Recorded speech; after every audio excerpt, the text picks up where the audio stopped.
Hello and welcome to another episode of Smile Rebuilds. We have a lot of ground to cover today, so without further ado, it is time to get to work. Let's get at it, guys. So, what are we doing today? Let's review this real quick. We're going to do a deep cleaning, then we're going to jump into some root canals and some big fillings. So, 3 steps today: clean, fill, canal. Excellent. Let's get to it. Step 1, deep cleaning. I'm going to go in here under the gums and clean all the stones up that have accumulated from the years and years of not flossing or any professional cleaning services being done on these gums. So once I'm cleaning, and while I'm cleaning, there will be some bleeding. There also will be some sensitivity, and that's why I'm kind of numbing the gums as I'm going, so the patient is not in too much discomfort while I'm going through this process.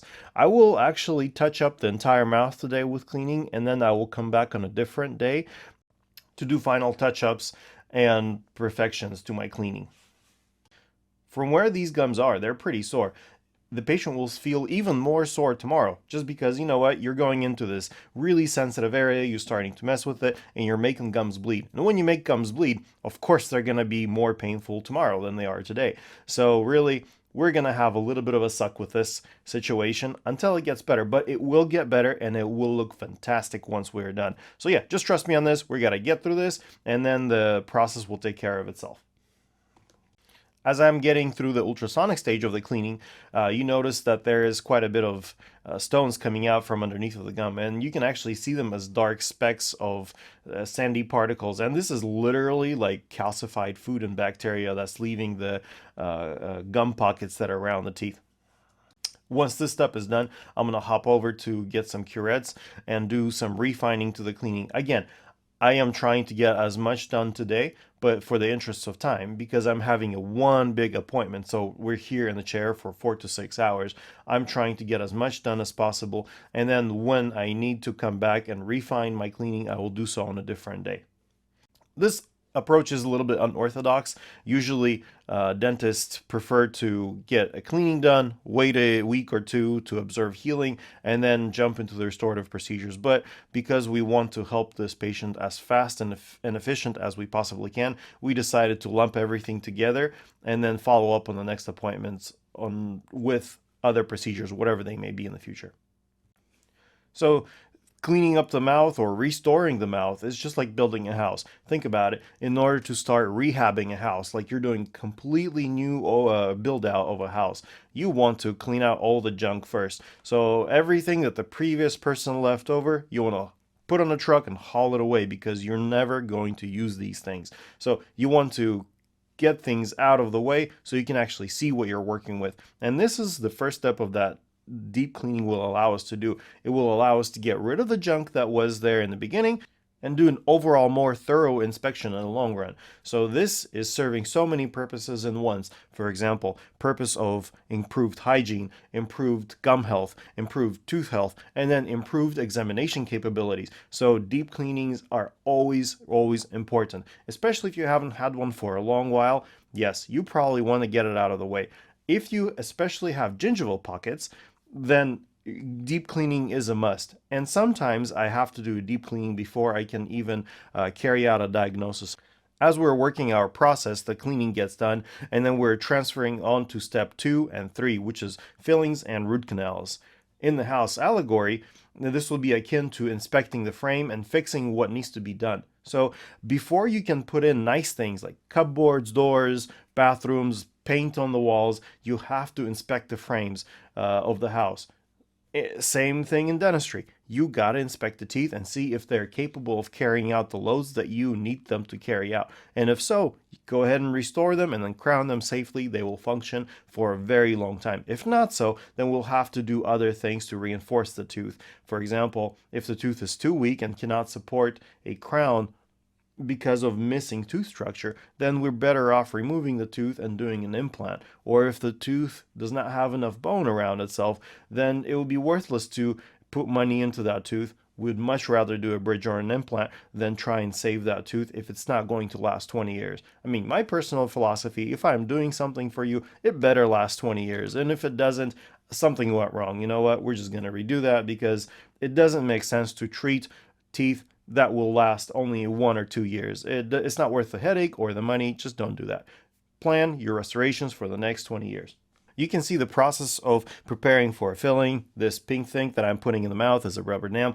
I want this in place because it's like an umbrella. It keeps the fluid from going down into the mouth, and it keeps my field isolated, dry, and I can do high quality work.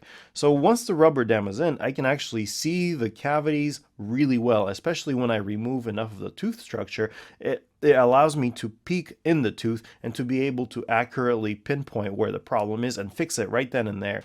Of course, some of these teeth will end up having root canals, and the rubber dam allows me good isolation so bacteria doesn't get into the canal of the tooth while I'm working. I can keep things nice, dry, sterile, and do amazing work, and patient is going to be out of pain and happy with the result because of this rubber dam. When doing massive overhauls like this, I mean, rubber dam is going to be a savior because I'm spending, 30, 40 minutes on one quadrant trying to get it done perfectly. And without this contraption, it would take much longer for me to do a good job. This really expedites my work so much. And as I'm chugging along, you see that the premolars are having the biggest cavities in the mouth. So for pretty much the 3 premolars that we have, we're gonna end up doing some root canals. And you see in the pictures that I have went down into the canal space, and you can see that little opening where the nerve usually resides. And that is a space that I get to clean out. Once I clean it out, I wash it with some solutions that allow the bacteria to be killed and washed out of there. Then I plug it up with naturally occurring rubbers and resins, and that way the space stays nice, sterile, and I'm able to put a crown on that tooth and have that tooth last again for another 20 years is the hope. So everything I'm doing here, I am projecting my success for the next 20 years to make sure this patient doesn't have to come back to the dentist with the same problem. And again, moving along around the mouth, we're tackling different quadrants, different teeth.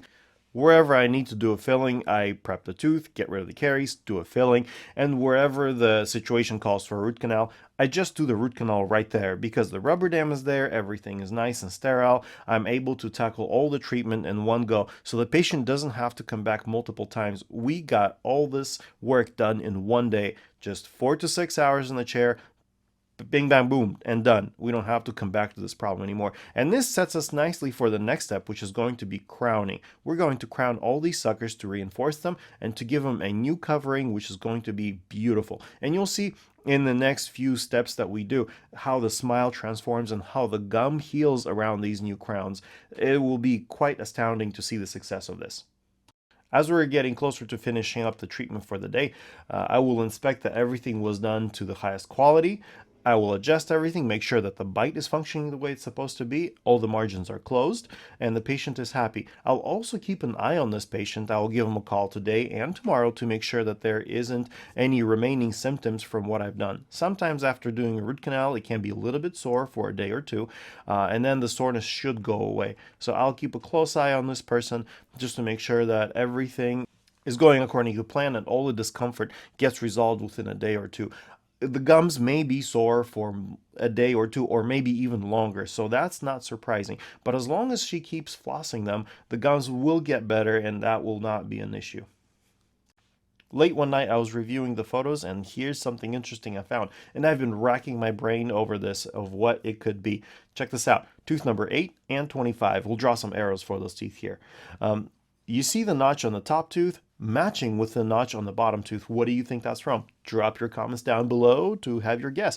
I did ask the patient what that was from, and she actually told me, and I was very surprised by the answer, and I will tell you what that was from in the next video. So keep up with me, and I will see you later.